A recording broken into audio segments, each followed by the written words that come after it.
नमस्कार, KTV news में आपका स्वागत है। मैं हूं स्तुति और आइए एक नजर डालते हैं शहर की प्रमुख सुर्खियों पर। श्रावण मास के तीसरे सोमवार पर काफी संख्या में भक्तों कांवरियों ने बाबा श्री काशी विश्वनाथ सहित विभिन्न शिवालयों में किया पूजन अर्चन।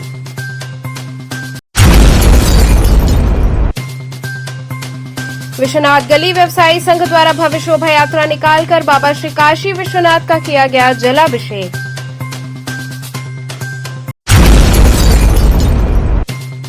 और बीएचयू में टीचिंग पोस्ट के लिए जारी विज्ञापन के संदर्भ में अभ्यर्थियों ने कुलपति और रजिस्ट्रार को सौंपा ज्ञापन। और अब खबरें विस्तार से। श्रावण मास के तीसरे सोमवार पर काफी संख्या में भक्तों कांवरियों ने बाबा श्री काशी विश्वनाथ सहित विभिन्न शिवालयों में पूजन अर्चन कर बाबा का जलाभिषेक किया। वाराणसी में सावन के तीसरे सोमवार पर बाबा विश्वनाथ की नगरी बम बम दिखी। हर महादेव और बोलबम के गगनभेदी नारों के साथ नंगे पैर सड़कों पर कांवरियों का सैलाब उमड़ पड़ा। बाबा के जलाभिषेक के लिए भक्तों की अटूट कतार लगी रही। रविवार को शयन आरती तक 4 लाख भक्तों ने बाबा विश्वनाथ का दर्शन पूजन किया था। सावन के तीसरे सोमवार पर रात से ही बाबा का जलाभिषेक करने के लिए शिव भक्तों की कतार लगनी शुरू हो गई थी। एक तरफ कतार चित्तरंजन पार्क तो दूसरी ओर गुदौलिया चौक और गेट नंबर 4 से चौक के आगे तक शिव भक्त कतारबद्ध रहे। अल सुबह मंगला आरती के बाद गर्भगृह के पट झांकी दर्शन के लिए खुले तो कतार में खड़े श्रद्धालु हर हर महादेव के जयकारे लगाने लगे। कपाट खुलने के बाद श्रद्धालुओं की भीड़ अनवरत यूं ही आगे बढ़ती रही, लेकिन कतार कम होने का नाम नहीं ले रही थी। इधर गंगा का जलस्तर बढ़ने की वजह से श्री काशी विश्वनाथ मंदिर प्रशासन अलर्ट है। ललिता घाट से श्रद्धालुओं की एंट्री बंद रही। शेष 3 गेट से पूर्व की ही तरह प्रवेश जारी रहा। इस अवसर पर दूर दराज से आए लाखों की संख्या में भक्तों कांवरियों ने बाबा श्री काशी विश्वनाथ के दरबार में हाजिरी लगाई और जीवन मंगल की कामना की। इस अवसर पर सुरक्षा की दृष्टि से व्यापक प्रबंध रहे। चप्पे चप्पे पर फोर्स तैनात रही, जो लोगों को बिना किसी अवरोध के दर्शन पूजन का कार्य संपन्न कराने में जुटी रही। हम तो बहुत दूर से आए हैं, गाजीपुर से आए हैं। बाबा के दरबार में कैसा लगा? बहुत ही भव्य दृश्य है और प्रशासन की बहुत ही अच्छी व्यवस्था है दर्शन करने के लिए श्रद्धालुओं के लिए। और हमारा सबको यह अपील होगी कि सभी लोग बाबा का दर्शन करें और बाबा विश्व कामना की तरह हम लोगों को अग्रसर करें। किरण जी बाबा के दरबार में श्रावण मास से आई हैं, क्या सोच करके आई है, कैसा लगा यार? बहुत अच्छा लगा, बहुत ही मज़ा आया यहाँ।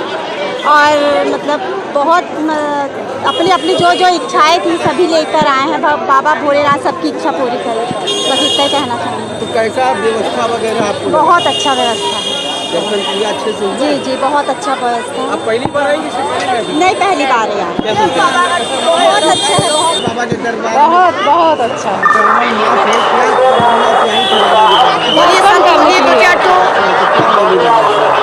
बस दर्शन किए, भगवान सबकी मनोकामना पूरी करे। वहीं अग्रवाल महासभा चैरिटेबल ट्रस्ट की ओर से कांवरियों के लिए जलपान शिविर लगाया गया, जिसमें संतोष जी अग्रवाल, प्रद्युम्न अग्रवाल, मधु अग्रवाल, आमोद अग्रवाल, सलील अग्रवाल सहित पूरी टीम ने मिलकर हजारों लोगों को प्रसाद ग्रहण कराया। भक्तों ने इस प्रकार के शिविर की जमकर तारीफ की और काफी संख्या में भक्त इससे लाभान्वित हुए।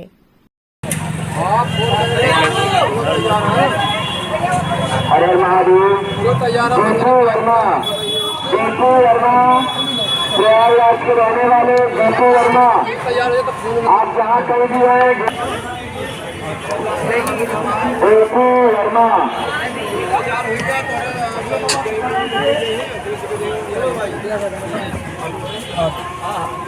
भैया दोनों अपने हाथ से वही छुए ना। आइए प्रसाद लीजिए भैया, प्रसाद लीजिए। आपका आइए प्रसाद लीजिए भैया। पहले फोन लगा लो। 2 मिनट।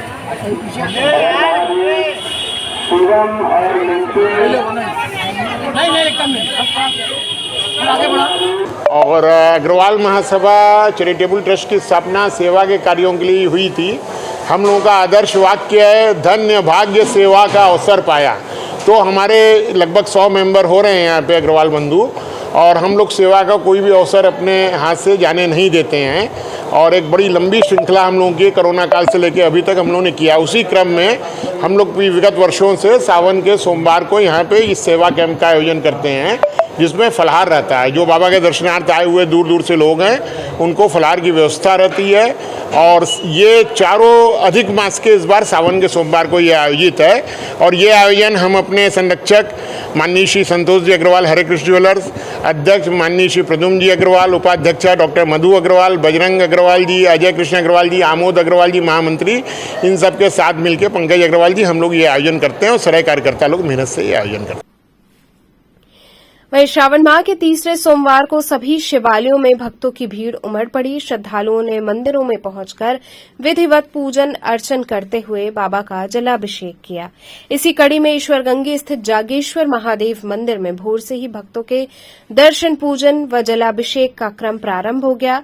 हाथों में फल फूल मिष्ठान लिए भक्त मंदिर पहुंचे और विधि विधान से पूजन करते हुए बाबा को मदार की माला, बेलपत्र इत्यादि अर्पित किया और उनका अभिषेक किया। इस मौके पर मंदिर के पुजारी द्वारा भक्तों में प्रसाद वितरित किया गया। मंदिर के पुजारी अमन शास्त्री ने आज के पूजन अर्चन के महत्व को विस्तार से बताया।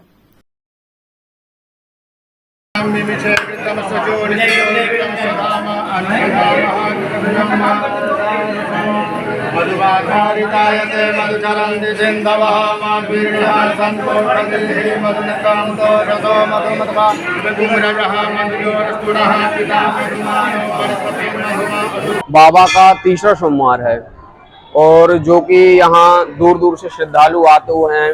जैसे अपने भारत से तो आते ही हैं, विदेशों से भी यहाँ श्रद्धालु आते हैं और यहाँ बाबा का रुद्राभिषेक करवाते हैं। और निश्चित ही यहाँ पे रुद्राभिषेक करने से बाबा भक्तों की सभी मनोकामना पूर्ण करते हैं। इस वर्ष 2 महीने का पड़ा है श्रावण, कितना लाभकारी है भक्तों के लिए? देखिए, एक कई वर्षों के बाद 2 महीने का सोमवार पड़ा हुआ है और श्रावण जो पड़ा हुआ है, इससे मान के चलिए एक प्रकार से जो एक रस रहता है भक्ति का, ये दुगना हो गया है। मान के चलिए काशी में तो वैसे ही हर त्योहार में रस रहता है और इस बार ये रस दुगना हो गया है।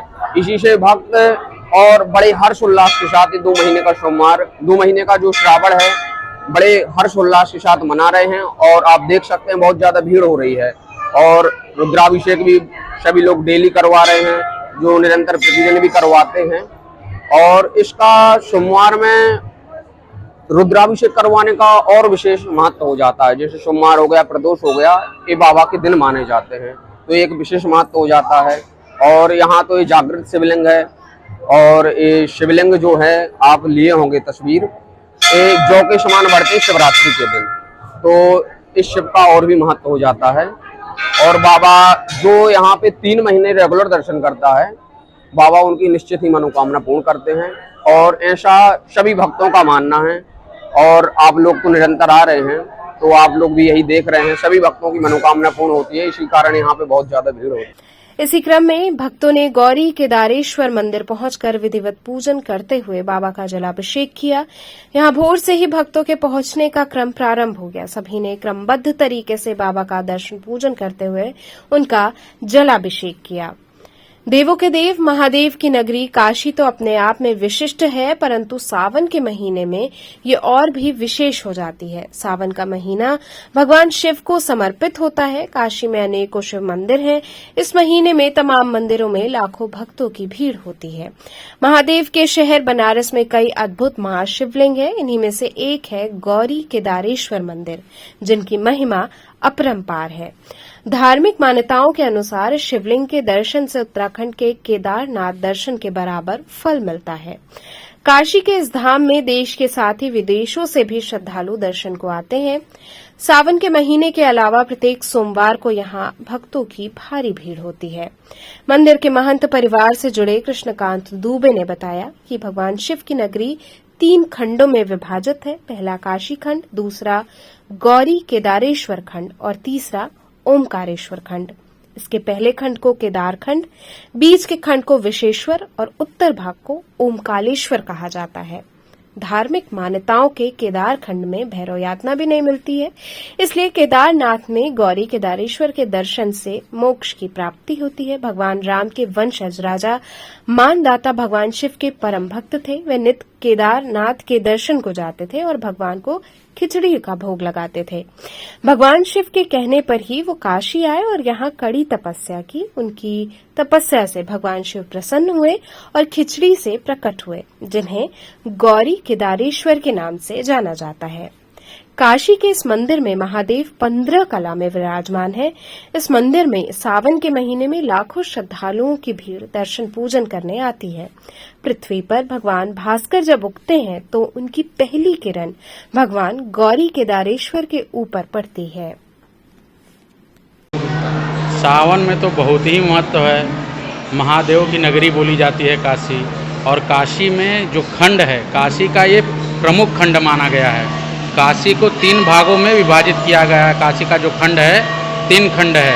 प्रथम खंड गौरी केदारेश्वर खंड, मध्य भाग जो है काशी विश्वनाथ खंड, और तृतीय भाग है ओंकारेश्वर खंड, जो आपके कोयला बाजार में उपस्थित है। काशी विश्वनाथ जी जो हैं वो तो काशी के राजा माने जाते हैं, काशी के प्रधान, शिवलिंगों में प्रधान माने जाते हैं। बट ये जो केदारेश्वर हैं, गौरी केदारेश्वर, ये अर्धनारीश्वर हैं। ये जो है साधु के रूप, सन्यासी के रूप में है। जो हिमालय में केदारनाथ है वहाँ पे पीठ का दर्शन होता है, नेपाल में पशुपतिनाथ का, और यहाँ जो है भगवान ने लिंग स्वरूप दर्शन दिया सभी को। कहते हैं उत्तर काशी में आप 7 बार जाएंगे, यहाँ 1 बार आएंगे उतना फल है, क्योंकि इसमें क्या है, शिव सत्यात्मक और हरिहरात्मक, शिव पार्वती विष्णु महालक्ष्मी देवी जी, और अन्नपूर्णा से निर्मित, माने अन्नपूर्णा से प्रकट हुई लिंग है। ये स्वयंभू लिंग है, इसलिए अन्नपूर्णा भी इसमें वास करती हैं। अब बात है मुगल शासक की आती है। मुगल शासक में राजा औरंगजेब था। वो बहुत क्रूर राजा था। वो काशी विश्वनाथ में गया। काशी विश्वनाथ में जब उसने आक्रमण किया तो वहाँ पे जो ब्राह्मण लोग थे, वो जो मेन शिवलिंग थे, उनको लेकर ज्ञानवापी कुंड में कूद गए, और ज्ञानवापी कुंड में कूदते ही वो शिवलिंग अदृश्य हो गई। फिर वहाँ से राजा औरंगजेब यहाँ आया। यहाँ बगल में है एक चौकी घाट, वहाँ पे एक मुसलमान का मकबरा है। अब वहाँ लोग नहीं जाते, विशेषकर वो एक मुसलमानों में एक संत था। वो सीधे बोला कि आप यहाँ मत जाओ, ये केदारेश्वर है, ये आपको छोड़ेंगे नहीं। बट अहंकारवश वह राजा यहाँ आया और उनके सैनिक लोग आक्रमण कर दिए। जब ये देखिए, ये द्वारपालक हैं भद्र और सुभद्र जी, इनसे फाइट हुआ। उसके बाद वो अंदर गए।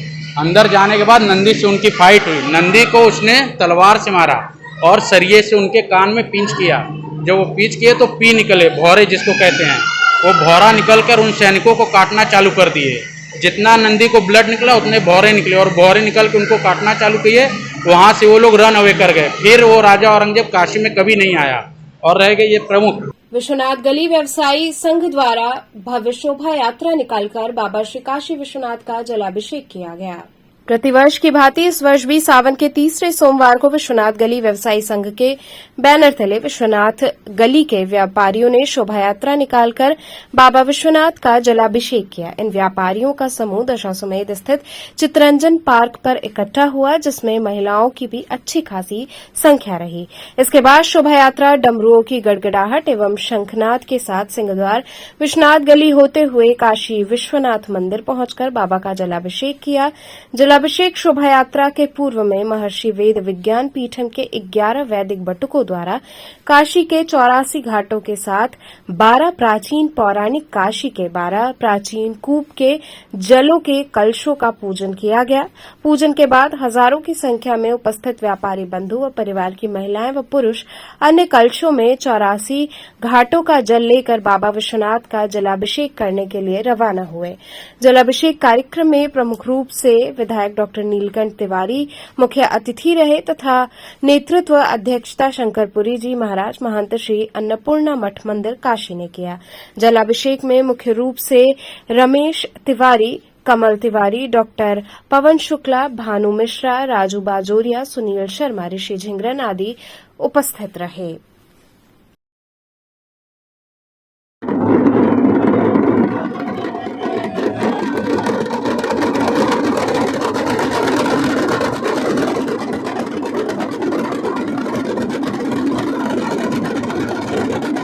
विगत कई वर्षों से बाबा विश्वनाथ का जलाभिषेक विश्वनाथ गली व्यवसायी संघ करता आ रहा है सारे व्यापारी बंधुओं के साथ के अंदर में। बाबा विश्वनाथ के जलाभिषेक के लिए हम लोग प्रदेश और देश और राष्ट्र की शांति की कामना के लिए जलाभिषेक करते चले आ रहे हैं। विश्वनाथ गली व्यवसायी संघ अपने उन्नति, अपने व्यापार के उन्नति के लिए बाबा विश्वनाथ से कामना करता है कि हम जलाभिषेक करके बाबा विश्वनाथ और काशी की गरिमा को हम लोग मतलब कि ध्यान रखें। और जलाभिषेक के अंदर बहुत शांतिपूर्ण ढंग से हम लोग जाते हैं। हमारे जलाभिषेक के अंदर में दक्षिणी की विधायक डॉक्टर नीलकंठ तिवारी जी भी उपस्थित हैं। हमारे जलाभिषेक में अन्नपूर्णा मंदिर के महंत श्री शंकरपुरी जी महाराज जी उपस्थित हैं और हजारों हजार की संख्या में हमारे व्यापारी बंधु, माताएं और बहनें सिंह द्वार से होते हुए विश्वनाथ मंदिर में जलाभिषेक करके अन्नपूर्णा मंदिर दर्शन करते हम लोग वापस आते हैं। इस बार आप लोग कहाँ से जल भर के जा रहे हैं? अगले बार तो आप लोग समुद्र से जल भर के जा रहे हैं। हम लोग माता गंगा से जल लेकर के जा रहे हैं। इस बार 25 कलश के अंदर में सारे पदाधिकारी लोग बाबा विश्वनाथ को जलाभिषेक करने के लिए 84 घाट 12 कूप 84 घाट और 12 कूप का उसके अंदर में जल है और 25 पदाधिकारी लोग लेकर के जा रहे हैं। यहाँ रुकेंगे एक छोटे से ब्रेक के लिए। आप बने रहिए KTV के साथ।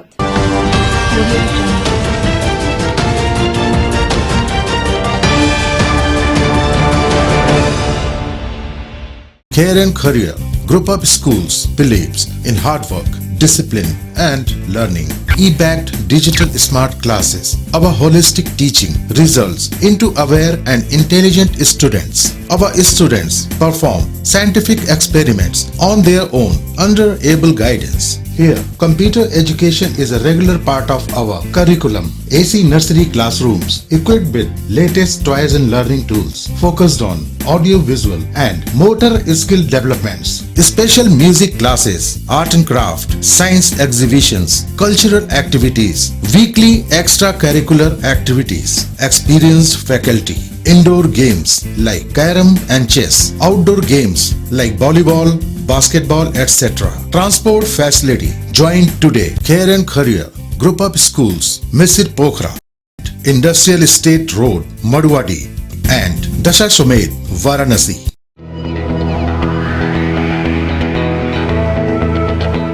Facilities of Navneeta Kuvar Public School: quality education, well-qualified faculty, dance, vocal, instrumental music, robotics, art and crafts, skating, karate classes, indoor and outdoor activities. Use playground for kindergarten and various types of games. Math, physics, biology, chemistry lab and smart library. Well-maintained computer lab and classes.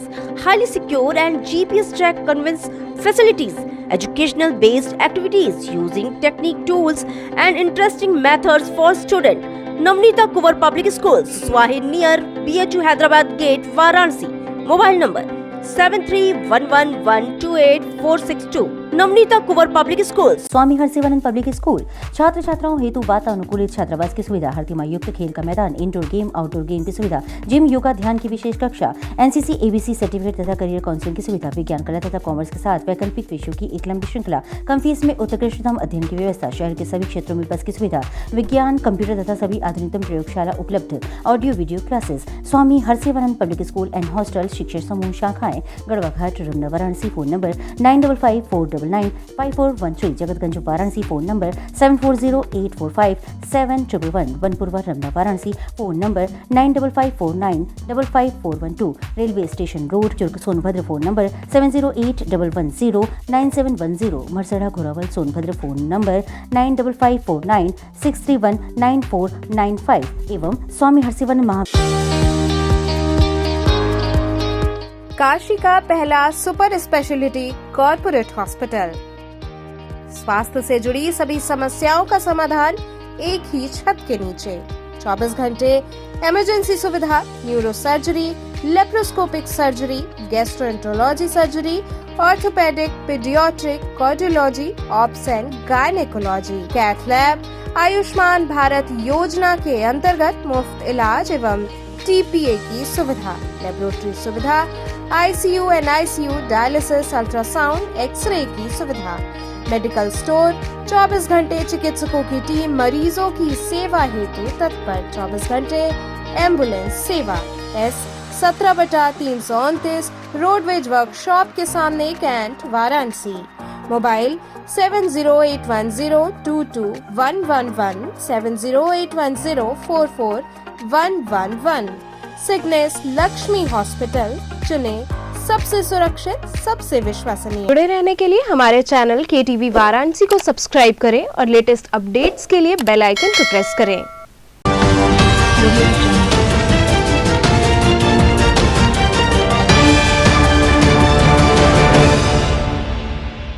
Break के बाद आपका स्वागत है। BHU में teaching post के लिए जारी विज्ञापन के संदर्भ में अभ्यर्थियों ने कुलपति व रजिस्ट्रार को ज्ञापन सौंपा। काशी हिंदू विश्वविद्यालय स्थित सेंट्रल ऑफिस पर छात्रों ने पहुंचकर कुलपति और रजिस्ट्रार को ज्ञापन सौंपा। छात्रों ने कहा कि टीचिंग पोस्ट के लिए विज्ञापन जारी हुआ है, जिसके तहत योग्य अभ्यर्थियों से आवेदन आमंत्रित किया गया है, लेकिन विश्वविद्यालय द्वारा प्रारूपित फॉर्म के एक कॉलम में इस बात को नोट के माध्यम से इंगित किया गया है कि जो अभ्यर्थी जिस वर्ग में नेट स्लेट सेट की परीक्षा उत्तीर्ण किया है, वो केवल उसी वर्ग के सीट पर आवेदन कर सकता है। अर्थात जो अभ्यर्थी OBC, SC, ST, EWS category में नेट स्लेट सेट की परीक्षा उत्तीर्ण किया है, वो अनारक्षित सीट पर अपनी दावेदारी प्रस्तुत नहीं कर सकता, जो किसी भी तरह से संवैधानिक व न्यायपरक नहीं है। छात्रों ने कहा कि ये वर्ग विशेष अर्थात उच्च जाति के लोगों को अतिरिक्त लाभ देने और उनके लिए 50% सीटें सुरक्षित रखने का सुनियोजित षड्यंत्र है। इस तरह के असंवैधानिक नियम को तत्काल प्रभाव से हटाया जाए और सभी वर्ग के अभ्यर्थियों के भविष्य को ध्यान में रखते हुए अनारक्षित सीट पर दावेदारी प्रस्तुत करने का मौका दिया जाए। आज हम लोगों ने रजिस्ट्रार महोदय को ज्ञापन दिया, कुलपति महोदय को, और जो विश्वविद्यालय में असिस्टेंट प्रोफेसर की वैकेंसी चल रही है, उसके संदर्भ में बड़े व्यापक स्तर पर यहाँ पे आरक्षण जो रिजर्वेशन है उसके साथ छेड़छाड़ किया जा रहा है। उसी के संदर्भ में हम लोगों ने ज्ञापन दिया है। तो क्या लग रहा है कि आप लोगों की बातें मानी जाएगी? विश्वविद्यालय प्रशासन द्वारा जो फॉर्म है वो असिस्टेंट प्रोफेसर का, उसमें कॉलम इन्होंने उद्धृत किया है कि जो कैंडिडेट OBC, SC, ST का नेट कैटेगरी में क्वालिफाई है और सेट और स्लेट कैटेगरी में क्वालिफाई है, वो सिर्फ कैटेगरी के पोस्ट पर ही अप्लाई करेगा। ये कहीं से भी UGC के गाइडलाइन नियमों के खिलाफ है और ये बहुत व्यापक स्तर पर धांधली किया जा रहा है विश्वविद्यालय प्रशासन द्वारा। और हम लोग आज ज्ञापन इसलिए दिए हैं कि विश्वविद्यालय प्रशासन से मांग किए हैं कि तत्काल रूप से सभी जो कैटेगरी के लोग हैं उनको समान अवसर, समान सीटों पर भी मौका दिया जाए ताकि वो प्रदर्शन कर सकें। आज जो ज्ञापन हम लोगों द्वारा दिया गया है वो जो है अभी फ़िलहाल जो असिस्टेंट प्रोफेसर का फॉर्म आया है BHU में, उसके तहत जो है दिया गया है। और इसमें इन सब चीज़ों को लेकर कि जो है जो आरक्षण है, आरक्षण का जो है अवहेलना किया जा रहा है। और जो इसमें जो फॉर्म का जो प्रारूप है विश्वविद्यालय जो द्वारा जो जारी किया गया है, उसमें एक कॉलम जो है और एक कॉलम में एक नोट के तहत ये जो है दिखाया गया है कि जो व्यक्ति SC, ST, OBC या EWS का है, वो अगर नेट, सेट या फिर स्लेट की परीक्षा अपने कैटेगरी में क्वालिफाई किया है तो वो केवल कैटेगरी के ही मतलब पद पे ही अप्लाई कर सकता है। वह जो है सामान्य अनारक्षित सीट पे जो है अप्लाई नहीं कर सकता है, जो कि बहुत ही बड़ा जो है मतलब हेर फेर है जो है OBC और SC, ST और EWS के जो है साथ। और इससे इस तरीके से जो है क्या किया जा रहा है कि 50% जो अनारक्षित सीट है उसको जो है केवल कुछ जाति विशेष लोगों के लिए ही जो आरक्षित कर दिया जा रहा है। ये जो है सीधे सीधे एक षड्यंत्र है। बरेका कर्मचारी क्लब में भारतीय मजदूर संघ का स्थापना दिवस मनाया गया। बनारस रेल इंजन कारखाने के कर्मचारी क्लब में भारतीय मजदूर संघ का 68वां स्थापना दिवस समारोह हर्षोल्लास के वातावरण में मनाया गया। इस अवसर पर DLW मजदूर संघ द्वारा एक बड़ी सभा का आयोजन किया गया, जिसमें मजदूर संघ के सदस्यों, कार्यकर्ताओं, वरिष्ठ पदाधिकारियों की उपस्थिति रही। कार्यक्रम में मुख्य अतिथि के तौर पर काशी के महापौर अशोक तिवारी तथा विशिष्ट अतिथि भारतीय मजदूर संघ के प्रदेश अध्यक्ष विशेश्वर राय उपस्थित रहे।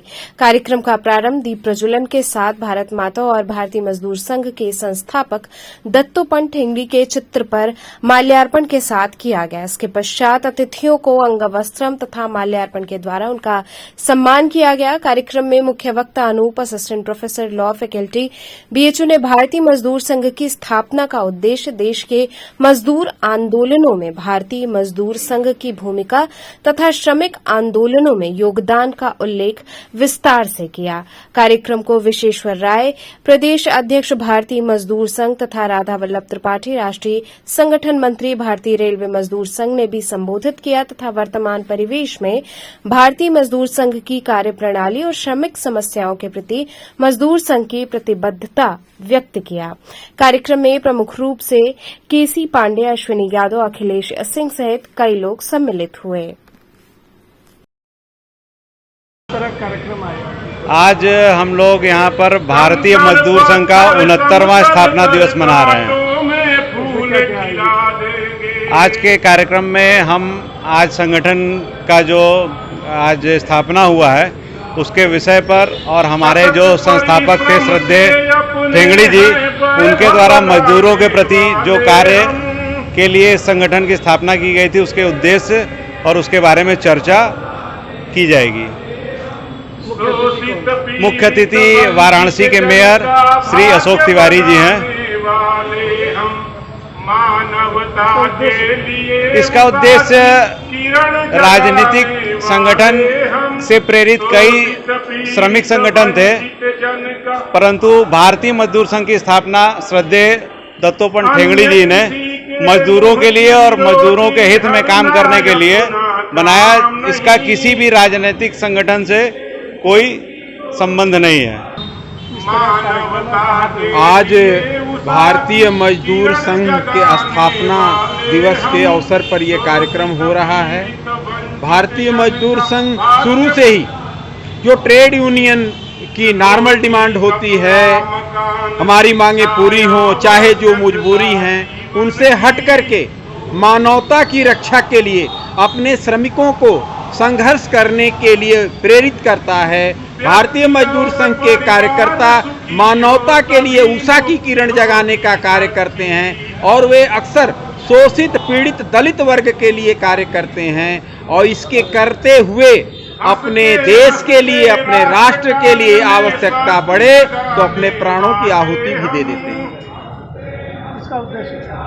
भारतीय मजदूर संघ शुरू से ही राष्ट्रवादी विचारधारा को लेकर के राष्ट्र के लिए, मजदूरों के समर्पण के लिए प्रतिबद्ध रहता है। बीएचयू प्राचीन भारतीय इतिहास, संस्कृति एवं पुरातत्व विभाग द्वारा नेशनल सेमिनार आयोजित हुआ। काशी हिंदू विश्वविद्यालय स्थित प्राचीन भारतीय इतिहास, संस्कृति एवं पुरातत्व विभाग कला संकाय द्वारा एक दिवसीय नेशनल सेमिनार का आयोजन किया गया। ये आयोजन ICHR नई दिल्ली और काशी हिंदू विश्वविद्यालय के संयुक्त तत्वावधान में आयोजित हुआ। आजादी के अमृत महोत्सव के तहत ये कार्यक्रम किया गया। कार्यक्रम का शुभारंभ मालवीय जी के चित्र पर माल्यार्पण, दीप प्रज्वलन और कुलगीत के साथ प्रारंभ हुआ। इसके बाद अतिथियों का स्वागत अंगवस्त्रम, स्मृति चिन्ह और पुष्पगुच्छ देकर किया गया। प्राचीन भारतीय इतिहास विभाग के प्रोफेसर अनिल कुमार दुबे ने कहा कि भारतीय ज्ञान परंपरा पर भारत में जो विज्ञान की परंपरा रही है, प्रारंभ से आज उसका क्या महत्व है, क्या प्रासंगिकता है, संदर्भ में एक दिवसीय सेमिनार का आयोजन किया गया है। इसके माध्यम से विद्वानों के द्वारा कही गई बातें सामान्य लोगों के बीच में जाना चाहिए कि हमारी कितनी समृद्ध परंपरा रही है। एक दूसरी संगोष्ठी भारतीय इतिहास अनुसंधान परिषद के संयुक्त रूप से कराया जा रहा है, जिससे देश के विभिन्न क्षेत्रों से विद्वान आए हुए हैं और साथ ही साथ ICHR के चेयरमैन राघवेंद्र तंवर भी पहुंचे हुए हैं, जो चर्चा कर रहे हैं। BHU से हम जुड़े हुए हैं 25 सालों से। जब पुरुषोत्तम Singh ji head of the department थे, एक सेमिनार मैंने अटेंड किया था और BHU में बार बार ये हमारा सेकंड होम है, क्योंकि यहाँ पर लगातार सेमिनार होते रहते हैं। हिस्ट्री के ये आयोजन करते हैं और हिस्ट्री को बढ़ावा देते हैं। इनके बहुत सारे स्टूडेंट्स हैं जो हमसे कनेक्टेड है डेक्कन कॉलेज से, और मैं तो बहुत खुश होती हूँ BHU में आने से। BHU is world famous university और बहुत काम करता है और एंशिएंट हिस्ट्री से भी बहुत एंशियंट हिस्ट्री के बहुत सारे स्टूडेंट्स हैं इनके पास। मैम आज जो सेमिनार हो रहा है तो ये बच्चों के लिए किस तरह उपयोगी सिद्ध होगा ये? हाँ देखिए, अभी आज जो गेस्ट आए हैं सारे विद्वान हैं एंशियंट हिस्ट्री के। एक तो राघवेंद्र जी है, वो तो उनको तो पद्मश्री से सम्मानित किया हुआ है। डॉक्टर वसंत शिंदे जो है वो तो पूरे दुनिया में प्लैनेट पर he is known as an archaeologist. पूरा उनका लाइफ है, 50 साल का उन्होंने पुरातन शास्त्र के लिए ही दिया है। वो जीते हैं सिर्फ पुरातन शास्त्र के लिए। तो ये जो यहाँ के विद्यार्थी है BHU के, ये बहुत वेट करते हैं, प्रतीक्षा करते हैं ऐसे प्रोफेसर्स आए उनको गाइड करें। तो आज ये बहुत महत्वपूर्ण है जो ये सब आए हैं और ये सेमिनार हो रहा है। किस तरह का ये आयोजन हो रहा है और क्या है? ये भारतीय ज्ञान परंपरा पर, भारत में जो ज्ञान विज्ञान की परंपरा रही है प्रारंभ से ही, प्राचीन काल से ही, और उसका आज क्या महत्व है, आज उसकी प्रासंगिकता क्या है, इस संदर्भ में एक दिवसीय सेमिनार हो रहा है। इसके माध्यम से ये विद्वानों, जनसामान्य लोगों के बीच में जाना चाहिए कि हमारी कितनी समृद्ध ज्ञान की परंपरा रही है, देश दुनिया समाज के विषय में लोगों का चिंतन क्या था, और साथ ही साथ वह परंपरा जो भी है वो लोग सोचते विचारते थे हमारे प्राचीन विद्वान, आज उसका प्रासंगिकता क्या, आज उसका रिलेवेंस क्या है, और साथ साथ उसको जानना क्यों ज़रूरी है। तो इस विषय पर एक दिवसीय संगोष्ठी भारतीय इतिहास अनुसंधान परिषद नई दिल्ली के सहयोग से की जा रही है, और जिसमें देश के विभिन्न क्षेत्रों से विद्वान आए हैं, और साथ ही साथ ICHR के चेयरमैन प्रोफेसर तंवर भी हैं, और उस संदर्भ में लोग चर्चा करें। मुख्य अतिथि आज के कार्यक्रम पर मुख्य अतिथि ICHR के चेयरमैन प्रोफेसर राजेंद्र तंवर जी। कितना ये सेमिनार जो है छात्रों के लिए उपयोगी सिद्ध होगा? इसीलिए है क्योंकि छात्रों को, जनसामान्य लोगों को जानना है हमारी ये परंपरा किस तरह से प्राचीन, आज से 2000, 3000, 5000 साल पहले विद्वान थे, और कैसे देश दुनिया समाज के विषय में सोचते थे, ज्ञान विज्ञान के विषय में उनकी क्या पहुंच थी, इस संदर्भ में है। कितने के डेलीगेट्स आज यहाँ पर पहुँचे हुए? यहाँ पर बाहर से 15 से 20 डेलीगेट आए। एक महिला द्वारा षड्यंत्र के तहत पैसा वसूलने और प्रताड़ित किए जाने की बात पीड़ित की ओर से पत्रकार वार्ता के दौरान बताई गई।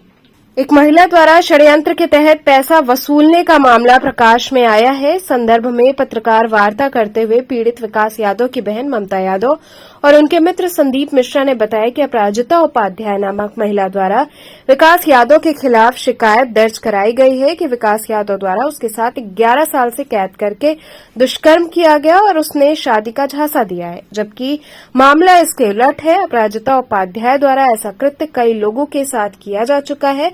वो पहले लोगों को फंसाती हैं और इसके बाद उनसे पैसे वसूलने का काम करती हैं और इस कार्य में उनका पूरा परिवार लिप्त है। उन्होंने कहा कि पिछले 11 वर्षों में उनकी शादी भी हुई है, उनको 2 बच्चे भी हुए हैं और अलग अलग स्थानों में उनके विरुद्ध कई मामले भी दर्ज हुए हैं। उन्होंने कहा कि अपराजिता उपाध्याय द्वारा उनके पूरे परिवार को बेहद प्रताड़ित किया जा रहा है और मामला सेटल करने के लिए 20 लाख रुपयों की मांग की जा रही है। उन्होंने कई आरोप लगाए हैं जो कि पूरी तरीके से फर्जी है। उन्होंने बताया कि इस संदर्भ में उन्होंने एडिशनल पुलिस कमिश्नर को ज्ञापन दिया है। वहीं पत्रकार वार्ता के माध्यम से वे इस संदर्भ में न्याय की गुहार लगा रहे हैं। विकास यादव मेरे मित्र हैं, बचपन के मित्र हैं, हम उनको अच्छे से जानते हैं। जबकि ये मंगला गौरी मंदिर के पास उनका फूल माले की दुकान है और ये अपराजिता उपाध्याय नाम की एक तथाकथित महिला जो उसका पेशा बन चुका है कि लोगों को, भोले भाले लोगों को, भोले भाले व्यापारियों को, भोले भाले नौयुवकों को फंसाकर, जो शादीशुदा लोग उनको फंसाकर उनको अपने प्रेम जाल में फंसाकर इस तरीके से मतलब कि उनको हरासमेंट करती है, उनके परिवार को हरासमेंट करती है कि लोग अपनी इज्जत बचाने के लिए उसको पैसा देते हैं और न जाने कितने लोग दे चुके हैं जो अभी तक संज्ञान में समाज के अंदर आया ही नहीं है। अब क्या मामला है? अब मामला है विकास यादव जी के ऊपर वो आरोप लगाती है कि वो मेरे साथ बलात्कार किए हैं और मुझे शादी का झांसा दी है, जबकि ऐसा कुछ भी नहीं है। और मैं आपको बता दूं कि देखिए ये वही महिला है जिसके खिलाफ चेतगंज थाने में हनी ट्रैप 307, हत्या का प्रयास, लूट, डकैती जैसे संगीन अपराध उसके खिलाफ चेतगंज थाने में पंजीकृत है और इसमें उसने अपराजिता उपाध्याय ने जेल भी काटा है। और मैं आपको, और इसके बॉयफ्रेंड या कहिए उसका पति अभिषेक सिंह, जो लक्सा थाने के हिस्ट्री सीटर संतोष शुक्ला के लिए काम करता है, और संतोष शुक्ला के कहने पर उसने रंगदारी मांगा, और रंगदारी के मुकदमे में भी उस लक्सा थाने में इसका पति भी पंजीकृत है। और अपराजिता उपाध्याय शादीशुदा है, उसके 2 बच्चे, मियाँ बीबी और उसके पिताजी, माँ, सब लोग मिले हुए हैं। सब लोग मिलकर इस तरीके से अपराध को ये लोग शहर के अंदर अंजाम देते हैं। और बनारस के सांसद, देश के प्रधानमंत्री माननीय नरेंद्र मोदी के संसदीय क्षेत्र में इस तरीके से अपराध एक महिला द्वारा किया जा रहा है, और बहुत सारे लोग प्रताड़ित हैं। मैं आपको बता दूं, देखिए, ये थाना कैंट में उसके खिलाफ मुकदमा है, ये चेतगंज में मुकदमा हुआ है, थाना कैंट में मुकदमा हुआ। और मैं आपको बता दूं, देखिए, उसके खिलाफ लक्सा में भी 376। मैं रिया यादव जी के साथ, ये उनकी पत्नी है विकास यादव जी की, हम लोग सम्मानित अधिवक्ताओं के साथ पुलिस आयुक्त के ऑफिस में गए। हम लोगों ने उन्हें जानकारी दी कि सर इस तरीके से ये महिला कर रही है, तो उनके भी मतलब होश उड़ गए कि इस तरीके से एक महिला, और उन्होंने उसका अपराध उन्होंने देखा, तो तुरंत उन्होंने विधिक जांच के लिए आदेश दिया कि इसका विधिक जांच कराइए, तब मुकदमे की बात चलेगी। और वो उसके साथ कुछ लोग, तथाकथित लोग मिलकर विकास यादव को प्रताड़ित कर रहे हैं, उनके परिवार को प्रताड़ित कर रहे हैं, और इस तरीके से प्रताड़ित कर उन लोगों का जीना मरना दोनों एक समान हो चुका है। हम लोग ये चाहते हैं कि ऐसी तथाकथित महिला के ऊपर फिर से मुकदमे लगे, और मुकदमा लगकर ऐसी महिला शहर के अंदर, समाज के अंदर रहने लायक नहीं है। और समाज के अंदर अगर इस तरीके से महिला रहेगी तो आप न जाने कितने लोग इस महिला से पीड़ित होंगे, और न जाने कितने लोगों का घर बर्बाद होगा, कितनों का परिवार बर्बाद होगा। तो हम आप इलेक्ट्रॉनिक चैनल के माध्यम से मैं हाथ जोड़कर पुलिस प्रशासन से निवेदन करता हूं कि ऐसी महिला को जिसका जगह है उस जगह पर उसको भेज दिया जाए, मुकदमे लाद कर वो है मुकदमे के लायक। मैंने बताया ना, देखिए, लक्सा थाना चेत भदोही में भी इसके खिलाफ मुकदमे हैं, जिसमें जेल जा चुकी है। पूरा मामला ये है, अपराजिता उपाध्याय पुत्री राजेश उपाध्याय, इन्होंने मेरे भाई के विरुद्ध महिला कमिश्नर ममता रानी मैडम हैं, उनके यहाँ से हम लोग को कागज़ मिला 14 तारीख के करीब, 14 या 16 को, कि 19 को आपको जाना है कि मैडम से मिलिए। तो हम लोग वहाँ जब गए तो हम लोग को पता चला कि इसने मेरे भाई के विरुद्ध डाला है कि ये पिछले 11 साल से मुझे किडनैप करके रखा था, मेरा रेप करता था, अपने दोस्तों से करवाता था, मतलब इस टाइप का मैटर उन्होंने बता रही थी वो, कि ये ऐसा ऐसा कह रही है। और जो है कि मतलब मुझसे शादी के झांसा दे के मेरा रेप करता था। पर इसी के दौरान, मतलब जब 11 साल से वो किडनैप थी मेरे घर पे, तो इसी के दौरान इन्होंने हनी ट्रैप का केस भी किया, वही 11 साल के दौरान में। इन्होंने शादी भी कर ली, इनके 2 बच्चे भी हो गए। इन्होंने एक थाने पे ये क्राइम किया, यहाँ बनारस के लोकल थाने पे इन्होंने 376 का मुकदमा बहुत लड़कों पे किया है, केवल पैसे की वसूली के लिए। इसने हम लोग को 38 दिन से इतना टॉर्चर करके रखा है, कहीं ना कहीं से कोई वीडियो भेज दे रही है, कहीं ऑडियो भेज दे रही है, कुछ ना कुछ भेज के अभी 2-3 दिन पहले अपने घर पे खुद ही हमला करवाती है और बोलती है कि विकास यादव के द्वारा मेरे घर पे हमला करवाया गया, और पैसे की मांग की जा रही है 20 लाख। हाँ, हम लोग संतोष सर के यहाँ अपना दिए हैं न्याय के लिए कि आप इसकी जांच करिए। इसने जो मैडम कह दिया, तो इसके विरुद्ध मैडम ने इसका कॉल डिटेल सब कुछ निकलवाया, विकास का कुछ भी नहीं मिला है। बस बिना सिर पैर के अगर मैं बोलूँ कि आप 11 साल से मेरा रेप कर रहे थे कि, और मेरे मतलब मैं विरुद्ध कुछ भी प्रूफ नहीं है, बस ऐसे ही, तो क्या कोई मुकदमा बन जाएगा? और इन दौरान इन्होंने 11 साल के दौरान इन्होंने किसके साथ, इनके साथ कई लोगों के ऊपर इन्होंने 376 लगाया है। देखिए 2, 3, ये 4, और सबका पैसा ले लेके सुलह करती हैं। 5 अलग, अब बनारस के अगल बगल थाने पे भी। अब आप क्या चाहते हैं? हम लोग को बस न्याय दिलाइए। हम लोग एकदम टॉर्चर हो चुके हैं, हम लोग लग रहा है हम ही लोग न मर जाएं, हम लोग पूरा परिवार मर जाएंगे, इतना ही प्रताड़ित करके रखी है। पुलिस उनके ऊपर कोई कार्रवाई नहीं कर रही है? भगवान जाने कर रही है कि नहीं कर रही है, हम ही लोग मर जाएंगे। हमको लग रहा है हम 6 लोग 7 लोग मर जाएंगे। इतना मेहनत से अम्मा पिताजी पढ़ाए हम लोग को, यही गंदगी का दिन देखने के, हमेशा इज्जत के लिए हम लोग मरते थे, आज ये हालत हम लोग। तो चलते चलते पुनः एक नजर डालते हैं शहर की प्रमुख सुर्खियों पर। श्रावण मास के तीसरे सोमवार पर काफी संख्या में भक्तों कांवरियों ने बाबा श्री काशी विश्वनाथ सहित विभिन्न शिवालयों में किया पूजन अर्चन।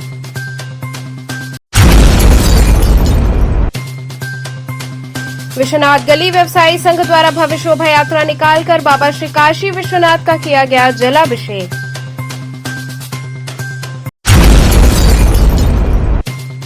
और बीएचयू में टीचिंग पोस्ट के लिए जारी विज्ञापन के संदर्भ में अभ्यर्थियों ने कुलपति और रजिस्ट्रार को सौंपा ज्ञापन। तो ये थे आज के समाचार। कल फिर होगी मुलाकात, तब तक के लिए नमस्कार।